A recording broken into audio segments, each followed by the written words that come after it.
Nous sommes venus aujourd'hui répondre donc, disais-je, à l'invitation du collectif Jokjotna, qui est un collectif constitué de citoyens braves, de citoyens modèles, de citoyens héroïques, qui depuis 2016 se battent bec et ongles pour la justice foncière, pour que la lumière et la vérité soient faites sur la polémique relative aux 18 hectares que la mairie a octroyés de manière, pouvons-nous dire, illégale et illégitime. Vous vous rappelez, en 2021, le 5 mai plus précisément, nous étions venus ici à l'invitation de ce même collectif Jokjotna pour la présentation d'un livre blanc au sujet de ces 18 hectares. Et vous vous rappelez que cette rencontre-là n'a pas eu lieu parce qu'elle a été sabotée par les nervis du parti au pouvoir qui nous ont été envoyés pour intimider le collectif Jokjotna, pour intimider les membres du FRAPP que nous étions, pour empêcher toute discussion démocratique, comme dans tout pays civilisé, dans tout pays normal, au sujet de ces 18 hectares. Déjà, cela augurait que les décisions entourant ces 18 hectares étaient entachées d'illégalité, entachées d'illégitimité. Nous avons essayé de revenir une seconde fois, ici aussi, à l'invitation du collectif Jokjotna. Vous avez vu ce qu'il en a été. La gendarmerie a été mobilisée, nous lançant des grenades lacrymogènes pour nous empêcher d'entrer à Nianing. Donc, à deux reprises, nous avons été empêchés de tenir une réunion dans Nianing, mais aussi dans tout le territoire du département de Bou. Le sous-préfet nous a dit qu'il était interdit de tenir une réunion dans Nianing au sujet de ces 18 hectares, mais aussi le préfet de Mbour d'alors avait aussi sorti un arrêté pour interdire toute décision relative à ces 18 hectares dans l'espace géographique, dans le périmètre géographique du département de Mbour. Rien que cela renseignait qu'il y avait certainement des choses extrêmement graves qui s'étaient produites relativement à ces 18 hectares. Le peuple sénégalais, entre-temps, s'est mobilisé. Le peuple de Nianing, de Malicounda, de Mbour et du Sénégal s'est mobilisé parce que ces injustices foncières qui sont en cours dans le département de Mbour, dans la commune de Malicounda, étaient les mêmes injustices que vivaient nos autres compatriotes dans les autres communes, dans les autres départements du Sénégal. Et donc tout le monde s'est mobilisé pour dire trop c'est trop, pour dire ça suffit. Résultat, le 24 mars, la troisième alternance démocratique au Sénégal. Et c'est cette alternance démocratique qui nous permet aujourd'hui de pouvoir enfin goûter aux délices d'une réunion publique d'information, de discussion, de débat au sujet de ces 18 hectares. Je tiens à féliciter, à saluer la résistance et la résilience des membres du collectif Jokjotna. Résistance et résilience à travers lesquelles ce collectif Jokjotna a fait un travail d'orfèvre, de documentation sur ces 18 hectares. Vous avez vu comme moi, entendu comme moi, leur présentation. Nous avons affaire, sans aucun doute, à un autre cas de banditisme foncier, de délinquance foncière, de voyoucratie foncière relativement à ces 18 hectares. Ces 18 hectares affectés à BSD Development depuis 2016, nous avons eu également la possibilité, avant la réunion, d'aller faire une visite de terrain qui nous avait été interdite par les nervis du parti au pouvoir avec la complicité de la gendarmerie à l'époque.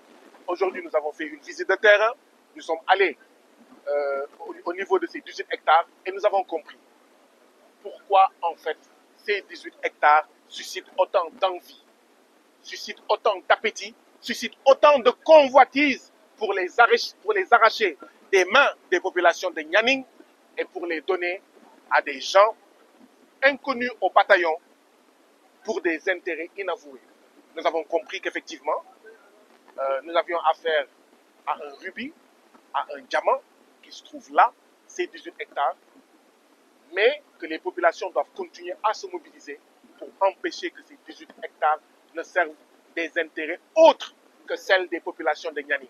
Et donc moi, en tant que député de tout le peuple sénégalais, et donc député aussi des populations de Nianing, je compte dans les heures, dans les jours à venir, adresser une question écrite au gouvernement pour que toute la vérité, toute la lumière soit faite concernant ces 18 hectares.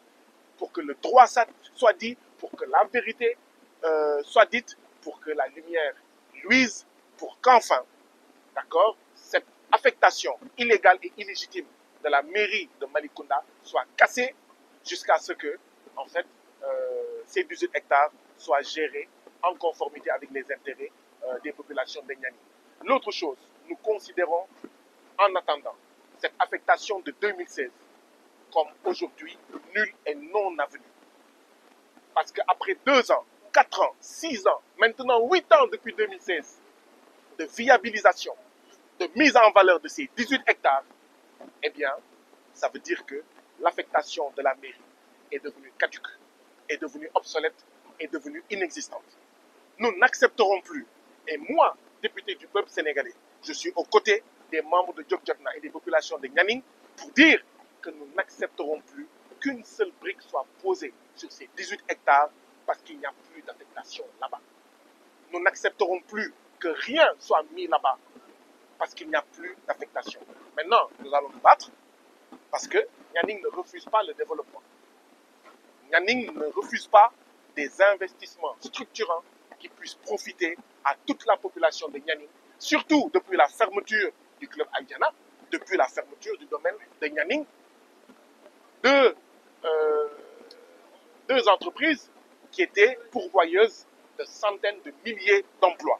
Il n'y avait pas une seule maison à Nianing qui n'était pas représentée dans ces 2 fleurons de l'industrie hôtelière présente ici à Nianing. Donc nous ne refusons pas le développement, mais nous voulons juste nous assurer, et nous serons intransigeants, nous voulons nous assurer que ces 18 hectares-là serviront d'abord et avant tout et majoritairement les intérêts des populations de Nianing. Et sur cela aussi, moi, député du peuple sénégalais, je serai avec eux. Sur cela aussi, le Front pour la Révolution anti-impérialiste populaire et panafricaine FRAPP sera à leur côté.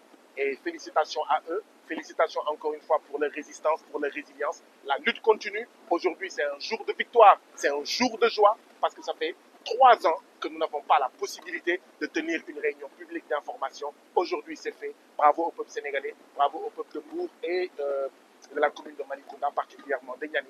La lutte continue parce qu'il y a d'autres batailles à gagner, notamment la bataille de l'exploitation en faveur des intérêts de Niani, de ces 18 hectares-là.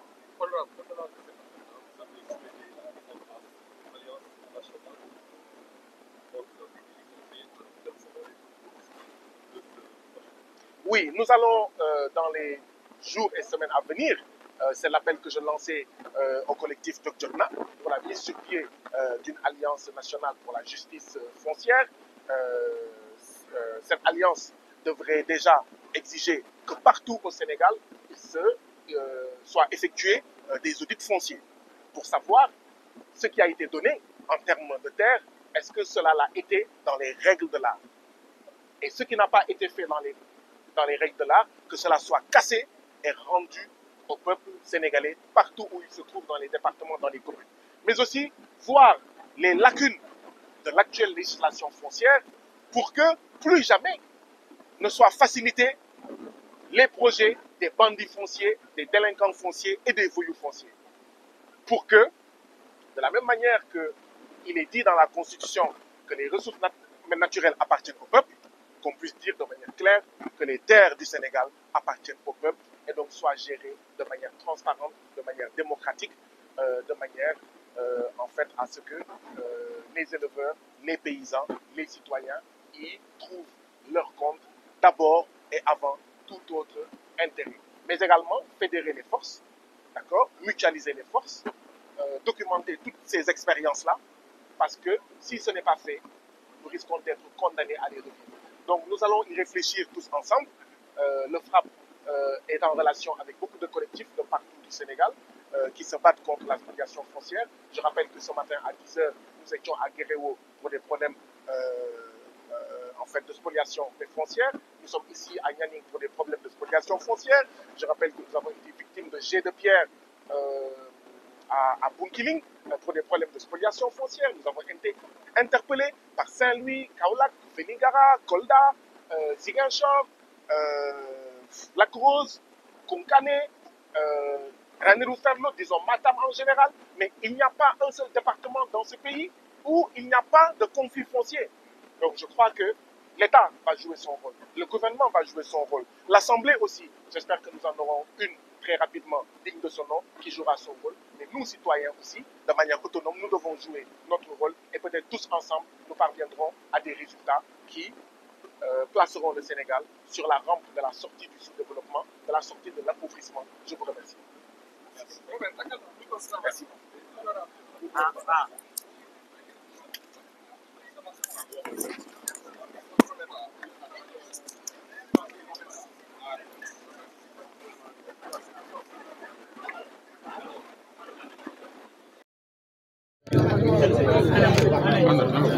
Ça va.